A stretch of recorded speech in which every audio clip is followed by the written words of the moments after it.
اعتراض نمبر 5، حضرت عمر رضی اللہ تعالیٰ عنہ پر اعتراض کیا جاتا ہے کہ آپ نے حضرت فاطمۃ الزہرا رضی اللہ تعالیٰ عنہ پر ایسا حملہ کیا کہ آپ کا حمل گر گیا، اور روایت کون سی ہے؟ کہتے علامہ شمس الدین ابو عبداللہ محمد بن احمد بن عثمان ذہبی ایک روایت نقل کرتے ہیں کہ ان عمر، وفات 748 ہجری، ان عمر رفس فاطمہ تحتا اسقطت محسنہ، حضرت عمر نے فاطمہ کو مکہ مارا جس کی وجہ سے فاطمہ کا حمل ساقط ہو گیا اور بچہ محسن جو پیڑ میں تھا وہ فوت ہو گیا۔ یہ اعتراض کیا جاتا ہے۔ جواب ذہن نشین فرما لیں، یہ انتہائی بددیانتی اور خیانت کی بات ہے۔ کیوں؟ اس روایت کے راوی ہے، اس کا نام ہے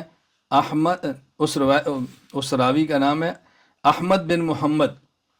یہ حضرت علامہ ذہبی رحمۃ اللہ علیہ اس پہ جرح فرما رہے ہیں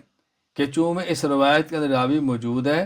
اور اس کے سامنے غلط روایتیں پیش کی جاتی تھیں، رافضی کی روایتیں پیش جاتی تھیں، من گھڑت قصے پیش کیے جاتے تھے، اس کی روایتوں کا اعتبار نہیں ہے، وہ لا کر اس کی تردید کر رہے ہیں، آپ اس کو بطور دلیل پیش کرتے ہیں۔ چاچے فرماتے ہیں قال الحاکم ہوا رافضی غیر ثقۃ، اس روایت کا راوی یہ شیعہ ہے اور یہ باعتماد نہیں ہے۔ محمد بن حماد کہتے ہیں کان مستقیم الامر عامت دہرہ ثم فی آخر ایام کان اکثر ما یقر علیہ من المصالب حضرت و رجل یقر علی ان عمر رفس فاطمہ، آخری عمر میں اس خبیث کے ہم نے ایسی روایتیں پڑھی جانے لگیں کہ اس عمر نے یہ کیا تھا اور یہ روایت اس میں سے ہے،